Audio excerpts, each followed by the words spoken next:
കൊമ്പനാന, മിടുമിടുക്കൻ തടിമിടുക്കൻ കൊമ്പനാന. ബം ബം ബം ബം ബം ബം. പണ്ടു പണ്ടൊരു നാട്ടിലുണ്ടൊരു കൊമ്പനാന, മിടുമിടുക്കൻ തടിമിടുക്കൻ കൊമ്പനാന. കിട്ടു.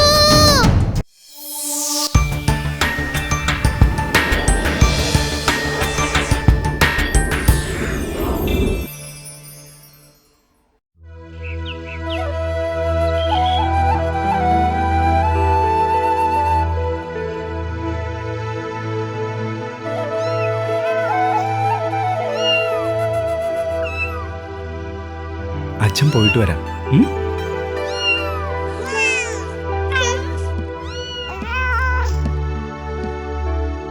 അമ്മയ്ക്ക് അവനോടാ കൂടുതൽ സ്നേഹം. കാത്തു, വന്ന് ആഹാരം കഴിക്ക. എനിക്ക് വേണ്ട. വാ മോളെ. ഞാൻ ദാ വരുന്നു.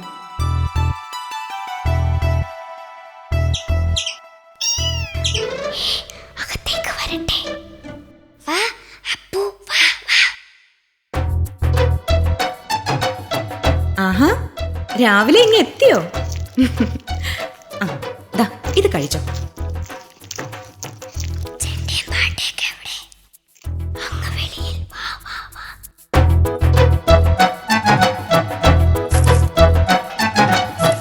അമ്മ വെളിയില. വലിച്ചോ വലിച്ചോ. പതിയെ ശബ്ദം ഉണ്ടാക്കാതെ. അയ്യോ, ചതിച്ചോ? ഇട്ടു ഉണർന്നു. വേഗം വലിച്ചോ. അരയില്ലേ കിട്ടു? നീ കിട്ടുവിനെ ഉണർത്തിയോ? കിട്ടു, അമ്മ ദാ വരുന്നു. കരയല്ലേടാ. രക്ഷപ്പെട്ടു. നിനക്ക് ഞാൻ നല്ലത് തരും. എവിടെയാ അപ്പു? പോയോ? അയ്യോ, അമ്മയുണ്ടല്ലോ. കരയില്ലേടാ. ഓ ഓ ഓ ഓ, കരയില്ലേ. ഉറങ്ങിക്കോ അമ്മയുടെ കുട്ടൻ.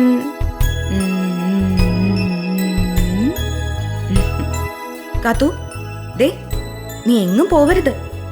കണ്ടംപൂച്ച കറങ്ങി നടപ്പുണ്ട്. അമ്മ ഉടനെ വരാം കേട്ടോ. എന്തൊരു സ്നേഹം. എനിക്കെങ്ങും വയ്യ എവിടെ കുത്തിയിരിക്കാൻ. കുന്നമ്പൂച്ച എടുത്തോണ്ട് പോട്ടെ, എനിക്കെന്താ.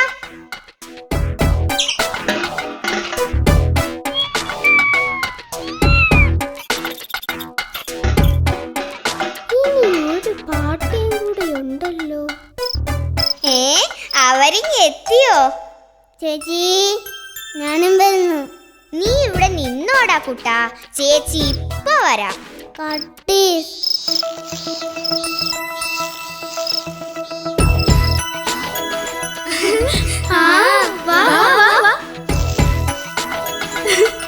എന്താ കാത്തു, നിനക്ക് കിട്ടൂനെ നോക്കണ്ടേ?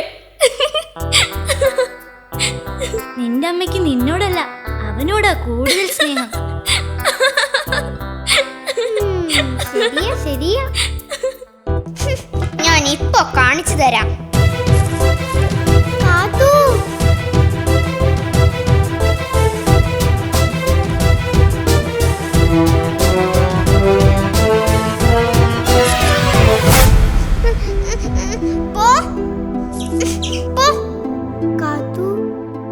എനിക്ക് ആരും കാണണ്ട. ആരും എന്നോട് മിണ്ടണ്ട. എന്നോട് പിണങ്ങല്ലേ കാത്തു. അയ്യോ,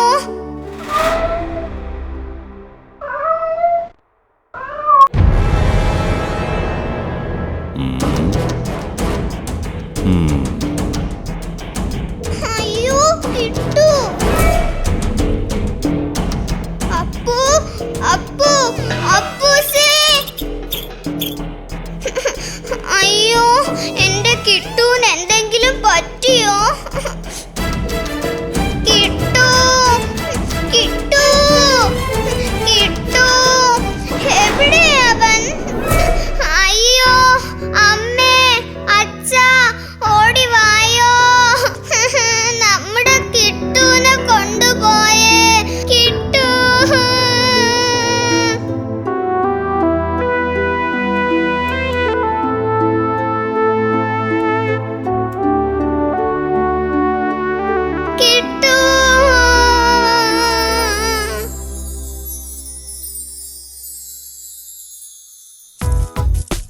ഹായ് പൂമ്പാറ്റ.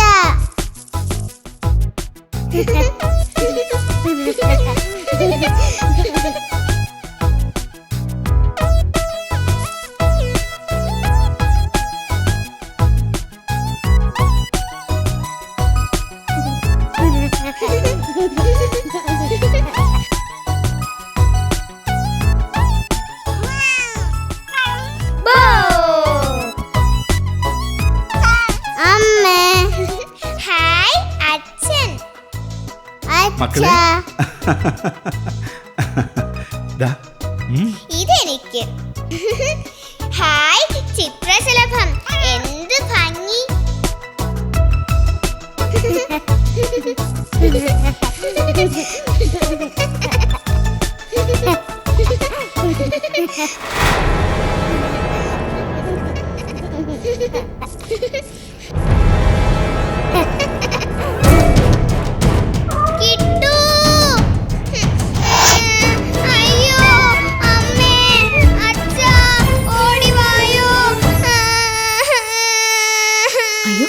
കരയാതെ.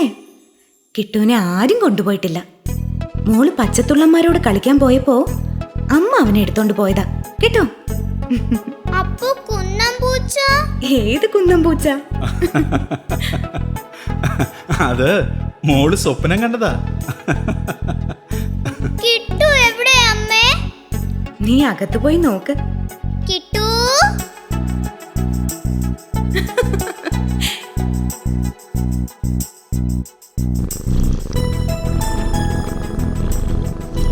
കുസൃതി കുട്ടൻ എന്നെ പേടിപ്പിച്ചു.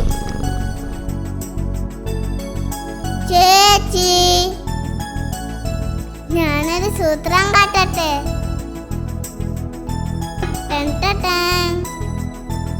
അമ്പടാ കള്ള, ചേച്ചിക്ക് നിന്നെ ഒത്തിരി ഒത്തിരി ഇഷ്ടാ. മോനെ കതു വീഴും പതുക്കെ.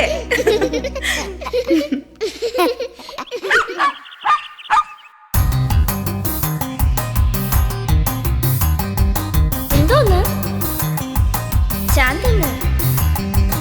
എന്തോന്ന് ചാന്തന്ന്?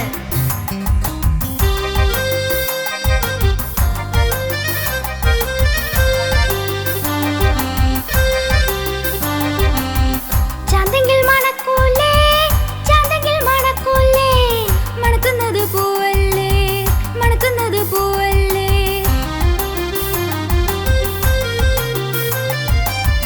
പൂവെങ്കിൽ കിട്ടൂലേ, പൂവെങ്കിൽ കിട്ടൂലേ, കെട്ടുന്നത് പശുവല്ലേ, കെട്ടുന്നത് പശുവല്ലേ.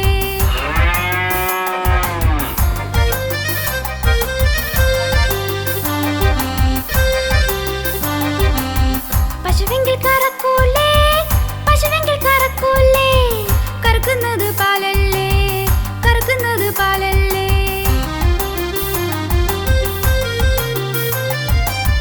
പാലെങ്കിൽ മോരല്ലേ, പാലെങ്കിൽ മോരല്ലേ, മോരെങ്കിൽ പുളിയല്ലേ, മോരെങ്കിൽ പുളിയല്ലേ.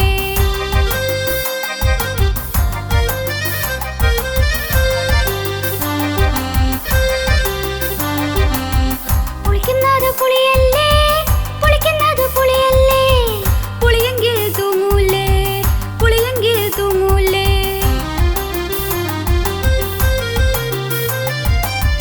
തൂങ്ങുന്നതു പാമ്പല്ലേ, തൂങ്ങുന്നതു പാമ്പല്ലേ, പാമ്പെങ്കിൽ കൊത്തൂലേ, പാമ്പെങ്കിൽ കൊത്തൂലേ.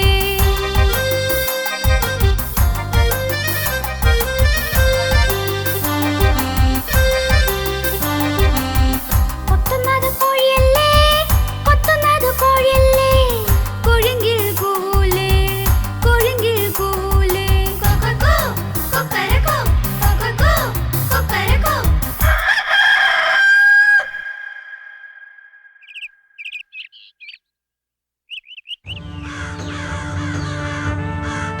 വെള്ളരിക്ക പട്ടണത്തിലെ രാജാവായ ശുംഭക മഹാരാജാവിന്റെ കൊട്ടാരത്തിൽ ഒരു ദിവസം ഒരു കള്ളൻ പരാതിയുമായി എത്തി. പ്രഭു, ഞാൻ ഇന്നലെ എന്റെ അയൽക്കാരന്റെ വീട്ടിൽ മോഷ്ടിക്കാൻ കയറിയപ്പോൾ വീടിന്റെ ജനാല ഇളകി വീണ് എന്റെ കാലിന് പരുക്കുപറ്റി. എനിക്കിനി മോഷ്ടിക്കാൻ വയ്യാത്ത അവസ്ഥയായി. എന്റെ അയൽക്കാരന് തക്കതായ ശിക്ഷ കൊടുക്കണം. ശുംഭക മഹാരാജാവ് മന്ത്രിയെ വിളിച്ചു. ഇത് ന്യായമാണല്ലോ. എന്താണ് ചെയ്യുക? ഇയാളുടെ അയൽക്കാരനെ ഉടൻ വിളിപ്പിക്കണം. സേനാപതി, റാൻ, ഇയാളുടെ അയൽക്കാരനെ പിടിച്ചു കെട്ടിക്കൊണ്ടുവാ. റാൻ അടുത്ത് നിന്ന ഭടന്മാരെ നോക്കി സേനാപതി മൂളി. ഭടന്മാർ നിമിഷ നേരം കൊണ്ട് തന്നെ അയൽവാസിയെ പിടിച്ചു കെട്ടിക്കൊണ്ടുവന്നു. നിന്റെ വീടിന്റെ ജനാല ഇടിഞ്ഞു വീണാണോ ഇയാളുടെ കാലിന് പരിക്കുപറ്റിയത്? പ്രഭു, ഇയാൾ ഒരു കള്ളനാണ്. ഇയാൾ മോഷ്ടിക്കാൻ കയറിയപ്പോഴാണ് ജനാല ഇളകിയത്. അതൊന്നും ഇവിടെ പ്രശ്നമല്ല. ജനാല നിന്റേതാണോ? അതെ. ഇയാളെ കഴുമരത്തിൽ കയറ്റു. അയ്യോ, രക്ഷിക്കണം പ്രഭു. ജനാല എന്റേതാണെങ്കിലും അത് ഉറപ്പിച്ചത് മേസ്തിരിയല്ലേ? അപ്പൊ ഞാനല്ലല്ലോ കുറ്റക്കാരൻ. എന്റെ വീട് കെട്ടിയ മേസ്തിരിയല്ലേ? എന്നെ രക്ഷിക്കണം പ്രഭു. അയാൾ പറഞ്ഞതിൽ കാര്യമുണ്ട്. വീട് കെട്ടിയ മേസ്തിരിയാണ് കുറ്റക്കാരൻ. ശരിയാണല്ലോ. എന്നാൽ വീട് കെട്ടിയ മേസ്തിരിയെ കൊണ്ടുവരൂ. സേനാപതി,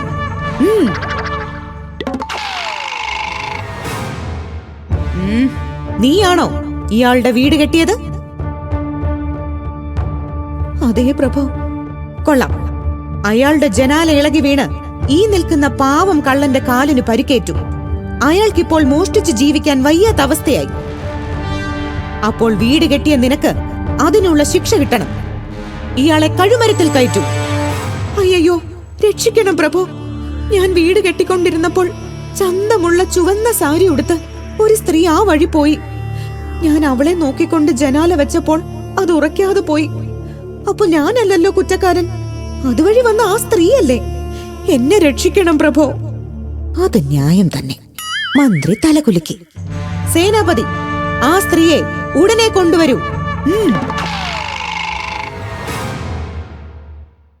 നീയാണോ ഇയാൾ വീട് കെട്ടിക്കൊണ്ടിരുന്നപ്പോൾ ചുവന്ന സാരി ഉടുത്ത് അതുവഴി പോയത്? അതേ പ്രഭു. പക്ഷേ നിന്റെ ചുവന്ന സാരി കാരണം വീട് കെട്ടിക്കൊണ്ടിരുന്ന ഇയാളുടെ ശ്രദ്ധ മാറി ജനൽ ഉറയ്ക്കാതെ പോയി. ജനല് വീണ് മോഷ്ടിക്കാൻ കയറിയ ഈ പാവം കള്ളന് പരിക്കുപറ്റി. ഇതിന് തക്കതായ ശിക്ഷ തന്നേ പറ്റൂ. ഇവളെ കഴുമരത്തിൽ കയറ്റൂ. അയ്യോ, രക്ഷിക്കണം പ്രഭു. എന്റെ സാരിക്ക് നിറവും ചന്തവും കൊടുത്തത് അതുണ്ടാക്കിയ ആളല്ലേ? അപ്പൊ ഞാനല്ലല്ലോ കുറ്റക്കാരി. എന്റെ സാരി നെയ്ത ആ നെയ്ത്തുകാരനല്ലേ? എന്നെ രക്ഷിക്കണം പ്രഭു, എന്നെ രക്ഷിക്കണം. അതും ന്യായം തന്നെ. എന്നാൽ നെയ്ത്തുകാരനെ കൊണ്ടുവരൂ സേനാപതി.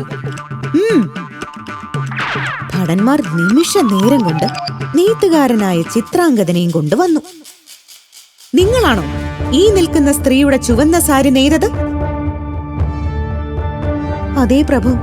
ഇവരെന്റെ കയ്യിൽ നിന്നും സാരി വാങ്ങിയതായി ഓർമ്മയുണ്ട്. അഹങ്കാരി! നീ നെയ്ത ചുവന്ന സാരി കാരണം വീട് കെട്ടിക്കൊണ്ടിരുന്ന ഇയാളുടെ ശ്രദ്ധ മാറി ജനൽ ഉറയ്ക്കാതെ പോയി.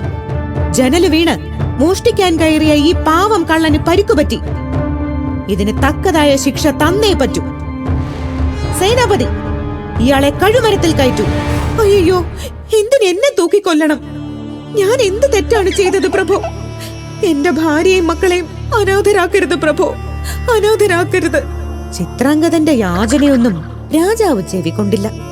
തൂക്കിലേറ്റാൻ ആരാച്ചാറെത്തി. തൂക്ക് കയർ ശരിയാക്കി.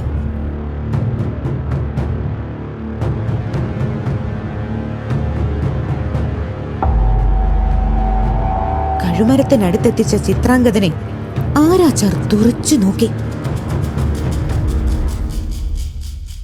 ഇയാളെ തൂക്കിക്കൊല്ലാൻ പറ്റില്ല. എന്താ കാര്യം? ഇയാളുടെ കഴുത്ത് തീരെ മെലിഞ്ഞതാണ്. കുരുക്ക് മുറുകില്ല.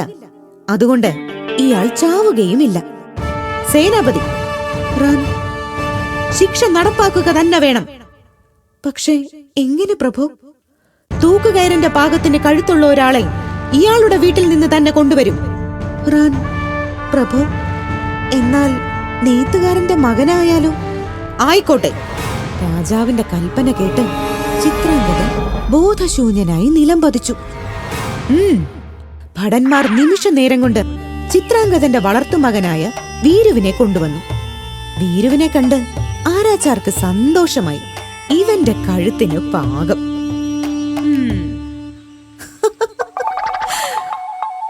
കുട്ടിയുടെ സന്തോഷം കണ്ട് എല്ലാവരും അത്ഭുതപ്പെട്ടു. സന്തോഷത്തോടെ കഴുമരത്തിൽ കയറുന്ന ഒരാളെ ഞാൻ ആദ്യമായിട്ടാണ് കാണുന്നത്. എന്താണ് അതിന്റെ കാര്യം? എങ്ങനെ സന്തോഷിക്കാതിരിക്കും? ഇന്നേ സ്വർഗവാതിൽ ഏകാദശിയല്ലേ? ഇന്ന് മരിച്ചാൽ ഉടലോടെ സ്വർഗത്തെത്തും. പിന്നെ പറയണോ, രാജാവിന് പോലും കിട്ടാത്ത താമസം, ഭക്ഷണം, ധനം, എല്ലാം. സേനാപതി സ്തബ്ധനായി വീരുവിനെ നോക്കി നിൽക്കാതെ പെട്ടെന്ന് ശിക്ഷ നടപ്പാക്കണം. ഉടലോടെ സ്വർഗത്ത് പോകുമെങ്കിൽ കുട്ടിക്ക് പകരം എന്നെ തൂക്കിക്കൂടെ? കുട്ടിക്കിനിയും സമയമുണ്ടല്ലോ. അങ്ങനെയെങ്കിൽ സേനാപതിയായ എനിക്ക് സ്വർഗത്തിൽ പോകാമല്ലോ. കയർ എന്റെ കഴുത്തിലേക്കിടൂ. മന്ത്രിയുള്ളപ്പോൾ പിന്നെ സേനാപതി അതിനായി ശ്രമിക്കണ്ട. ഇതെല്ലാം കണ്ടു നിന്ന ശുംഭക മഹാരാജാവ് അവിടേക്ക് പാഞ്ഞെത്തി. സ്വർഗത്തുടലോടെ പോകാൻ കഴിയുമെങ്കിൽ അതിന് നിങ്ങൾ ആരും മത്സരിക്കണ്ട. രാജാവായ ഞാൻ തന്നെയാണ് അതിന് പരമയോഗ്യൻ. ആരാച്ചാർ, കയർ എന്റെ കഴുത്തിലേക്കിടൂ. ഇത് കണ്ട് അവിടെയുണ്ടായിരുന്ന എല്ലാവരും സ്തബ്ധരായി നിന്നു. ഇതിനിടയിൽ വീരു ഓടിപ്പോയി ചിത്രാംഗദനെ കുലുക്കി വിളിച്ചു. വാ, നമുക്ക് എത്രയും വേഗം ഇവിടുന്ന് രക്ഷപ്പെടാം. ഈ വെള്ളരിക്കാ പട്ടണത്തിൽ ഇങ്ങനെ ആന മണ്ടത്തരങ്ങൾ പലതും നടക്കും. വീരു ചിത്രാംഗദനെയും കൂട്ടി കഴുമരത്തിൽ നിന്നും രക്ഷപ്പെട്ട ആശ്വാസത്തോടെ വേഗം വീട്ടിലേക്ക് ഓടി.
വേട്ടക്കാരന്റെ കെണിയിൽ വീണ് കിടക്കുകയായിരുന്നു ഒരു കടുവ.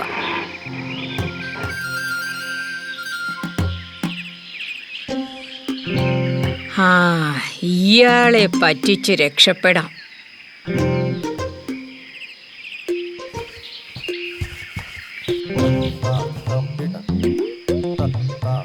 ഇതെന്ത് കഥ? കടുവ പ്രാർത്ഥിക്കുകയോ? ഹേ മനുഷ്യ, നിങ്ങൾക്ക് ദൈവത്തിൻ്റെ ഒരു സന്ദേശമുണ്ട്, സ്വീകരിച്ചാലും. ദൈവത്തിൻ്റെ സന്ദേശമോ? അതെ, എനിക്ക് ദൈവത്തിൻ്റെ വെളിപാടുണ്ടായിരിക്കുന്നു. ഒരു സാധുവായ മനുഷ്യൻ എന്നെ തേടി വരുമെന്നും അയാൾക്ക് ഭഗവാൻ അരുളി ചെയ്ത സന്ദേശം നൽകണമെന്നുമായിരുന്നു വെളിപാട്. ആ മനുഷ്യൻ നിങ്ങൾ തന്നെയാണ്. എന്നാൽ വേഗമാകട്ടെ, ആ സന്ദേശം എനിക്ക് പറഞ്ഞു തരൂ. പറഞ്ഞു തരാമല്ലോ, പക്ഷേ എന്നെ തുറന്നു വിടണം. തുറന്നു വിടാനോ? തുറന്നു വിട്ടാൽ നീ എന്നെ തിന്നും. പക്ഷേ തുറന്നു വിട്ടാലേ മന്ത്രം പറഞ്ഞു കൊടുക്കൂ എന്ന് കടുവയും ശഠിച്ചു. അവസാനം ഗ്രാമീണൻ കടുവയെ തുറന്നു വിട്ടു. എവിടെ സന്ദേശം? താങ്കൾ എൻ്റെ ഭക്ഷണമാകണം എന്നതാണ് ദൈവത്തിൻ്റെ സന്ദേശം.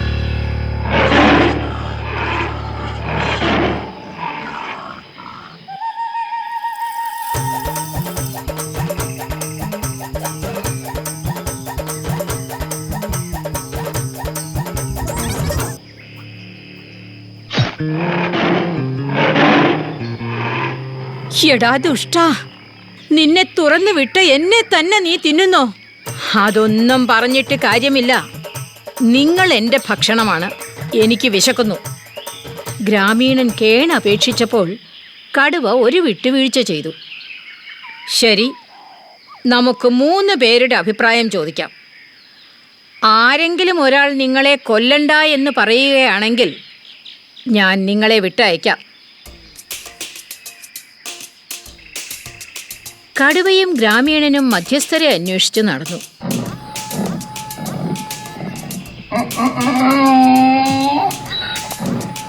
ഈ കടുവയെ ഞാൻ വേടന്റെ കൂട്ടിൽ നിന്നും രക്ഷിച്ചു.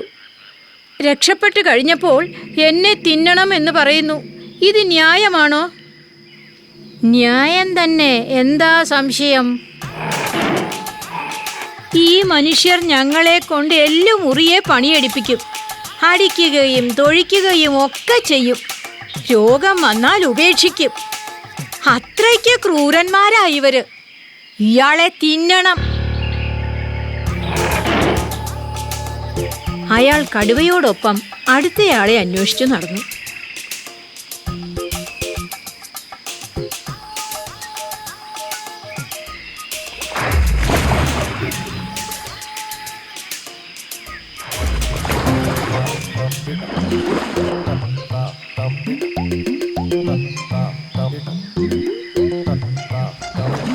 കടുവ പറയുന്നത് ന്യായം തന്നെ. മനുഷ്യർ എത്ര ക്രൂരന്മാരാണ്. എൻ്റെ ഭാര്യയെ ഒരു മനുഷ്യൻ കൊന്നു. എന്നിട്ട് അവളുടെ തോല് വിറ്റ് അയാൾ പണമുണ്ടാക്കി. ഈ മനുഷ്യനെ തിന്നുക തന്നെ വേണം. അവർ അടുത്ത മധ്യസ്ഥനെ അന്വേഷിച്ചു നടന്നു.